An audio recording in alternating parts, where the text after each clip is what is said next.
Los hombres olvidan antes la muerte de su padre que la pérdida de su patrimonio. Nicolás Maquiavelo. El poder no nace del pueblo, nace del dinero que lo alimenta. Ninguna voluntad popular sobrevive sin financiación. Antes de que un político aparezca en una pantalla hablando de libertad o justicia, ya ha firmado compromisos con quienes harán posible su campaña. Y esos compromisos no son simbólicos, son financieros. Cada promesa pública tiene un dueño privado. Cada palabra dicha al pueblo fue pagada por alguien que no forma parte de él.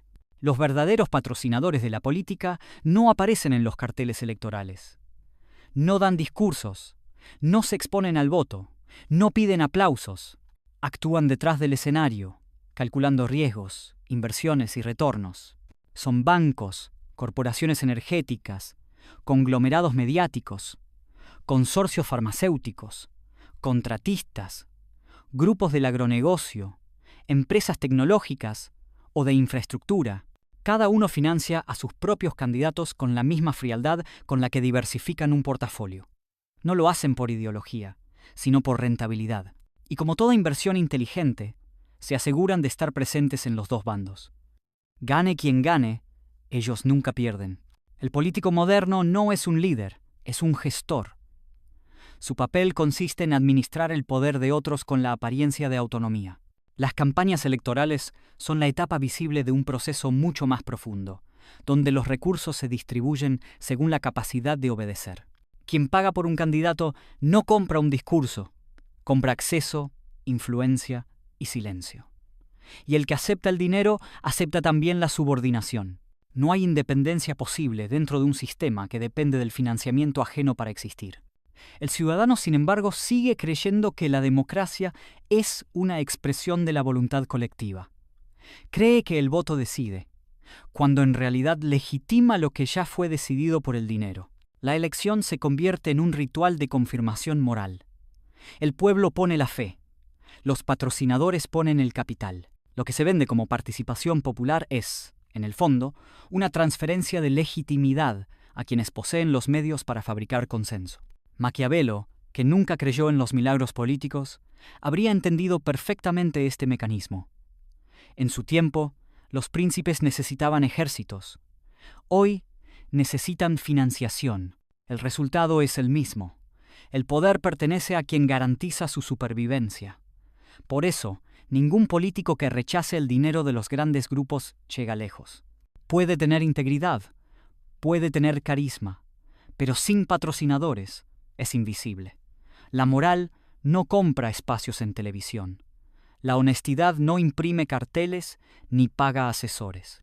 El precio del poder no se paga en votos ni en principios. Se paga en obediencia. Cada donación es un contrato, cada favor una deuda, cada silencio un pago.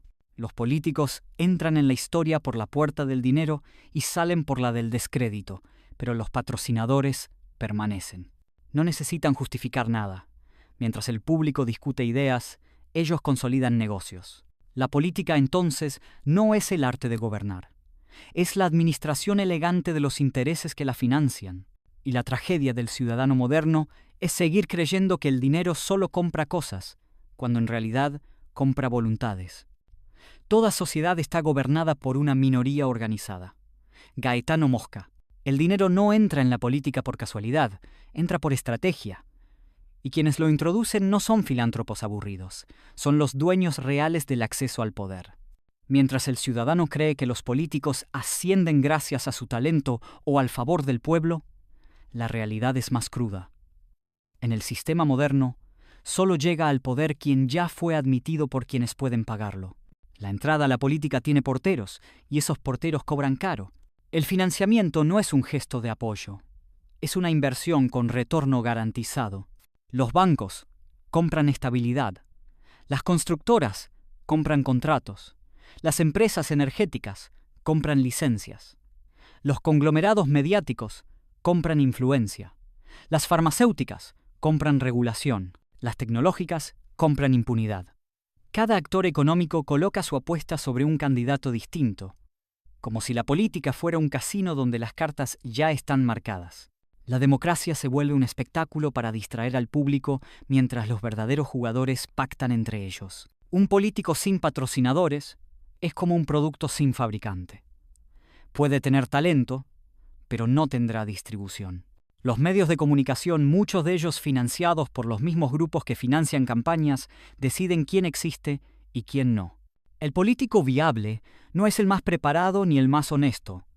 Es el que garantiza que los intereses de sus financiadores no serán tocados. Por eso las opciones electorales son tan parecidas entre sí. Todas son variaciones del mismo modelo de dependencia. Cambian los eslóganes, no los patrocinadores. Detrás de cada favor político hay una cadena de compromisos económicos. La concesión de una carretera, una exención fiscal, una ley redactada con precisión quirúrgica para beneficiar a un sector específico. Todo es parte de la devolución. Cuando un gobierno cambia, las empresas no tiemblan, solo renegocian. Las campañas siguientes son financiadas por los mismos apellidos, los mismos bancos, los mismos fondos de inversión. El poder no se alterna, se rota, y el dinero se adapta con la facilidad con que cambia de bolsillo. Mosca decía que toda sociedad está gobernada por minorías organizadas. Esa organización hoy se llama mercado. El poder político es simplemente la rama administrativa de esa estructura. Los estados modernos no existen para controlar el capital, sino para garantizar su seguridad. En los discursos se habla de competencia. En la práctica se asegura la continuidad de los monopolios. Los gobiernos se suceden, pero las corporaciones permanecen. El ciudadano promedio observa la política como quien mira una serie. Elige su personaje favorito, odia al villano de turno y cree que la trama cambia. No entiende que los guionistas son los mismos y que el presupuesto de producción nunca varía.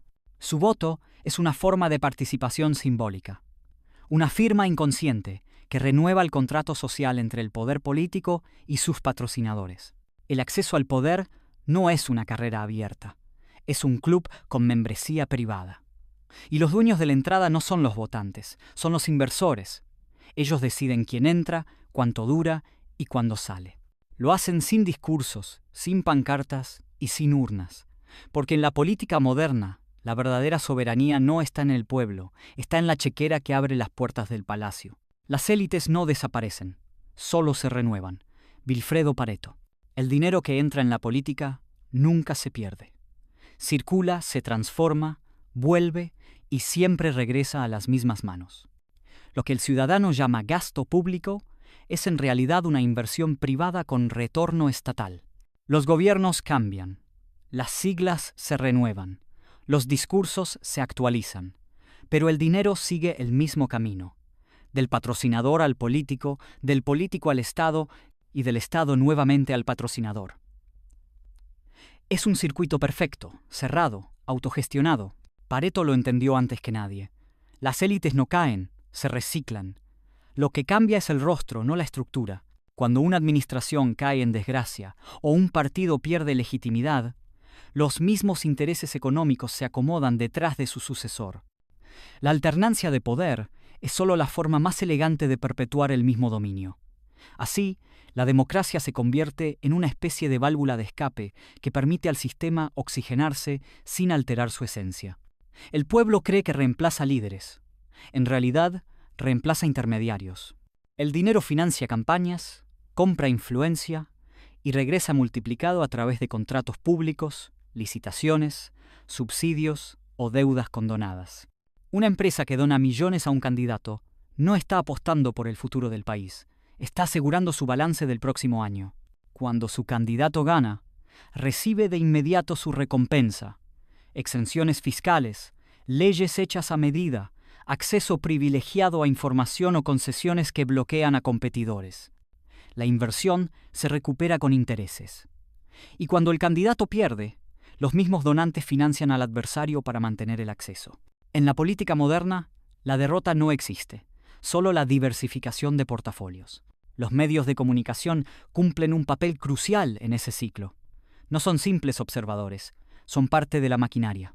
Reciben financiamiento, pautas, contratos de propaganda y a cambio moldean la percepción pública. El escándalo se publica o se silencia según quién pague más. La información se convierte en un producto al servicio del flujo financiero. Nada escapa al mercado, ni la indignación, ni el silencio. Este sistema tiene una característica fascinante: su capacidad de autolegitimarse. Cuando el dinero compra leyes, esas leyes luego protegen el dinero que las originó. El círculo se cierra.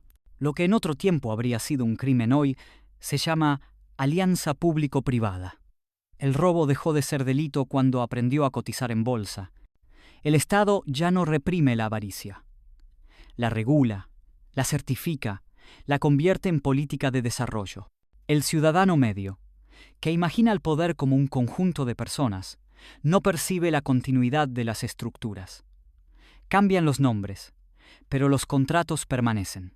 Y mientras el pueblo celebra la caída de un gobierno o la victoria del siguiente, las mismas empresas firman los mismos acuerdos con los nuevos funcionarios. La indignación es teatral, el negocio permanente. El ciclo del dinero es la única constante del poder. Por eso, los escándalos no lo debilitan, lo fortalecen. Cada crisis política renueva la necesidad de financiación. Cada elección multiplica las deudas. Cada cambio de bandera exige nuevos favores. El dinero nunca pierde, solo cambia de forma. Y cuando el poder parece tambalearse, no es porque el sistema esté en riesgo, sino porque los patrocinadores están renegociando los términos de su contrato. El poder no necesita conspirar. Le basta con financiar. C. Wright Mills. Invertir en política es más rentable que invertir en cualquier empresa, banco o fondo de inversión. Los beneficios son altos, el riesgo es mínimo, y las pérdidas, cuando existen, se reparten entre todos los contribuyentes. Ningún mercado ofrece semejante garantía. El político se convierte en un activo que produce rendimientos permanentes, y el Estado en una aseguradora que cubre los costos de los errores ajenos. Así funciona la inversión perfecta. Quien pone el dinero manda, quien obedece firma, y quien paga nunca sabe lo que está financiando. Las grandes corporaciones descubrieron hace tiempo que la política no es un gasto, es una herramienta de gestión. Lo que antes se llamaba soborno ahora se llama lobby. Lo que antes era corrupción ahora es influencia legítima. Cada reunión, cada asesor, cada campaña, cada viaje tiene una cifra que se amortiza con políticas públicas. Los patrocinadores financian candidatos del mismo modo que una empresa financia un proyecto piloto. Si el político funciona, se amplía la inversión. Si no, se reemplaza el producto. La democracia se convierte en un laboratorio de marketing donde el pueblo es la muestra de prueba. La política ofrece una ventaja que ningún otro negocio puede igualar: el monopolio del poder coercitivo. Cuando un patrocinador compra influencia, no está comprando publicidad ni imagen, está comprando leyes, contratos, impunidad. El retorno no se mide en dinero directo, sino en privilegios institucionalizados. Una ley aprobada a tiempo puede valer más que 1000 campañas. Un impuesto eliminado o una regulación flexible equivalen a millones en ganancias aseguradas. Y lo mejor, todo dentro de la legalidad. La corrupción más eficiente es aquella que no necesita violar ninguna norma. Mills lo advirtió con frialdad quirúrgica. La élite del poder no conspira, administra. Los vínculos entre economía, política y fuerza militar son tan profundos que ya no es posible distinguir dónde termina el gobierno y dónde empieza la empresa. Los mismos hombres que financian campañas controlan bancos, medios y contratos de defensa. No necesitan manipular nada. El sistema fue diseñado para que sus intereses sean la norma. Por eso, las revoluciones modernas no destruyen el poder, lo reestructuran. Los patrocinadores cambian de nombre, no de función. El retorno de la inversión política también se mide en protección. Mientras el pequeño empresario se arruina por un cambio de impuesto, las grandes corporaciones firman convenios de estabilidad fiscal que los blindan durante décadas. Mientras el ciudadano común enfrenta la ley, los poderosos la reescriben. Las pérdidas se nacionalizan, las ganancias se privatizan. Esa es la ecuación más antigua del mundo, y aún nadie la ha cuestionado con éxito. Invertir en política es, además, invertir en estabilidad. Ningún inversionista soporta la incertidumbre del caos social. Por eso, cuando el sistema amenaza con colapsar, son los mismos patrocinadores quienes financian las reformas, los pactos, los nuevos líderes. La élite no teme a los cambios, teme a la pérdida de control. Y nada garantiza el control como pagar por él. En este juego no hay moral, solo cálculo. El patrocinador no pregunta si el candidato es honesto, pregunta si es útil. La ética se tolera mientras no interfiera con el retorno. Por eso los políticos pasan, los partidos se disuelven, los slogans envejecen, pero el dinero sigue gobernando con la serenidad del que nunca necesita ganar elecciones. La inversión perfecta no busca justicia ni progreso, busca perpetuidad. Y la obtiene, porque en la política moderna, quien financia el poder ya no necesita conquistarlo. El espectáculo no es un conjunto de imágenes, sino una relación social mediada por imágenes. Guy Debord. Toda política necesita un escenario, y toda mentira necesita un público. El sistema aprendió hace siglos que la mejor forma de proteger el poder no es ocultarlo, sino disfrazarlo de convicción moral. Así nació la ideología. Una farsa útil que convierte la lucha por el control en una batalla de principios. La derecha promete defender la libertad, la izquierda promete salvar a los oprimidos. Y mientras los ciudadanos discuten quién tiene la razón, los patrocinadores siguen cobrando dividendos de ambos bandos. Las ideologías funcionan como marcas. Cada una ofrece identidad, pertenencia y un enemigo común. El votante no elige ideas, elige pertenecer a una tribu. Discute, odia, milita, pero nunca cuestiona el sistema que permite la existencia de todos los bandos. El espectáculo político necesita conflicto permanente. Sin enemigos, no hay cohesión. Sin odio, no hay movilización. La función se repite cada 4 años, con nuevos actores, nuevas frases y la misma escenografía. Los espectadores creen que el guión cambia, pero solo cambia el reparto. Los medios de comunicación actúan como directores de escena. Controlan los focos, el sonido y los silencios. Deciden qué escándalo merece indignación y qué corrupción será perdonada. No informan, dramatizan. Transforman la política en una serie interminable donde el ciudadano cree participar mientras aplaude. Debord lo advirtió. La realidad fue sustituida por su representación. La política ya no se hace en los congresos, sino en las pantallas. El líder no necesita gobernar, necesita parecer que gobierna. La emoción sustituyó a la verdad. Y la fe reemplazó al pensamiento. El truco es simple: convertir los intereses económicos en causas morales. Privatizar recursos se llama libertad de mercado. Controlar medios se llama defensa de la nación. Explotar trabajadores se llama modernización. Todo crimen puede purificarse con un buen eslogan. La ideología no busca explicar el mundo, busca justificarlo. Y mientras el pueblo pelea por símbolos, las decisiones reales se toman en oficinas donde nadie grita ni canta consignas. El ciudadano promedio cree que el enemigo es el que piensa diferente, sin entender que ambos obedecen a los mismos patrocinadores. La derecha teme perder el orden, la izquierda teme perder la esperanza. Ninguna teme perder el poder porque nunca lo tuvo. El Estado se alimenta de sus guerras culturales. La polarización es su mejor negocio. Cada insulto, cada voto de odio, cada marcha, cada trending topic refuerza la ilusión de participación. Y cuanto más grita el pueblo, más tranquilo duerme el sistema. El teatro ideológico es la gran obra maestra del poder. Logró que los esclavos crean que discuten su libertad mientras los amos cuentan las ganancias. Y en este escenario, el imbécil no es el que cree en una causa, sino el que todavía no entiende que todas las causas tienen el mismo productor ejecutivo. La mayoría de los hombres no quieren libertad, quieren seguridad. Erich Fromm: el ciudadano moderno no es víctima del sistema, es su cliente. Compra estabilidad, paga impuestos, elige representantes, aplaude cuando le prometen prosperidad y se indigna cuando no la recibe. Pero rara vez se pregunta de dónde viene el dinero que financia sus derechos o quién escribe las leyes que le garantizan libertad. Vive convencido de que participa en la política porque vota, cuando en realidad solo renueva su contrato de obediencia cada 4 años. El sistema descubrió que la dominación más eficiente no es la que se impone por la fuerza, sino la que se presenta como elección. La democracia convirtió la servidumbre en participación, y el ciudadano, agradecido, celebra su papel en una obra que nunca dirigirá. A diferencia del súbdito antiguo que temía al rey, el ciudadano moderno ama al sistema que lo gobierna. Lo defiende, lo justifica, lo alimenta con su trabajo y su fe. El Estado le ofrece beneficios mínimos a cambio de obediencia total. Y cuando los patrocinadores, aquellos que financian el poder real, exigen más privilegios, es el ciudadano quien paga la cuenta. Impuestos, inflación, recortes, deuda pública. Todos son mecanismos para que la riqueza suba mientras la culpa baja.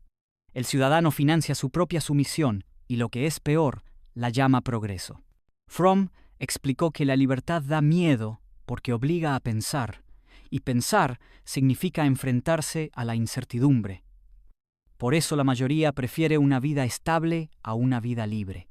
La política ofrece exactamente eso, un refugio emocional. Promete seguridad, identidad, pertenencia. Cada partido político actúa como una marca espiritual. Vende esperanza a cambio de fidelidad. Y el ciudadano, necesitado de creer, compra sin leer las cláusulas. El hombre moderno no exige transparencia, exige tranquilidad. No quiere saber cómo funciona el sistema, solo quiere que funcione. Prefiere la mentira que lo consuela a la verdad que lo incomoda.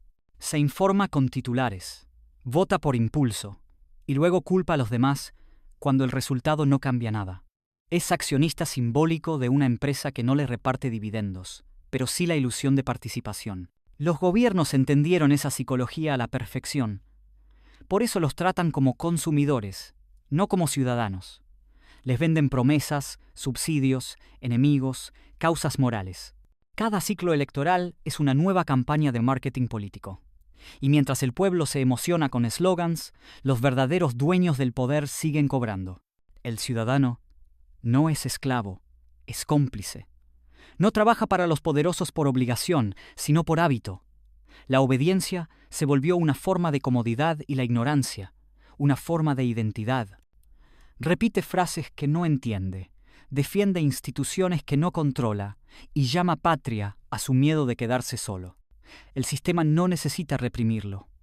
Basta con mantenerlo entretenido, porque un hombre que teme perder lo poco que tiene nunca se rebelará contra quien le roba lo mucho que podría ser. Y así, el ciudadano del siglo XXI no vive bajo una dictadura, vive bajo una suscripción voluntaria al orden, una membresía emocional que le permite sentirse libre mientras financia su propia jaula. Desobedecer no es romper la ley, es romper el hechizo. Manual del imbécil. Después de todo, el problema no es la política, sino la fe en ella. El poder siempre ha tenido los mismos mecanismos: el dinero, el miedo, la obediencia. Lo que cambia no son las estructuras, sino los relatos que las hacen tolerables. En la Edad Media, los hombres obedecían en nombre de Dios. Hoy lo hacen en nombre de la democracia. El rito cambió, la jerarquía no. Seguimos creyendo que elegir a nuestros amos es una forma de libertad. El imbécil político, y todos lo somos en algún grado, no es el que ignora cómo funciona el sistema, sino el que todavía cree que puede redimirlo. Es el que aún piensa que el Estado puede ser justo, que los gobernantes pueden ser honestos, que el poder puede no corromper. Vive de esperanza como otros viven de salario, esperando el próximo nuevo comienzo que nunca llega. Cada elección le renueva la ilusión, cada decepción le renueva la fe. La política se alimenta de sus derrotas. El poder no teme la rabia, teme la lucidez. El grito puede controlarse, la risa no. Por eso, el manual del imbécil no enseña a odiar a los políticos, sino a perderles el respeto. No llama a la rebelión, llama al desapego. Desobedecer no es quemar el palacio, es apagar el televisor. No es salir a las calles, es salirse del teatro. Cuando el imbécil deja de creer, el hechizo se rompe. El poder se desmorona no cuando es atacado, sino cuando deja de ser tomado en serio. El verdadero peligro para el sistema no son las revoluciones, sino los desertores. Los que ya no quieren pertenecer a ninguna causa, los que no se emocionan con himnos, ni se arrodillan ante banderas, los que entienden que el poder necesita creyentes más que súbditos. La servidumbre moderna no se impone, se solicita y se paga en cuotas de esperanza. El manual del imbécil no es un manifiesto, es un diagnóstico.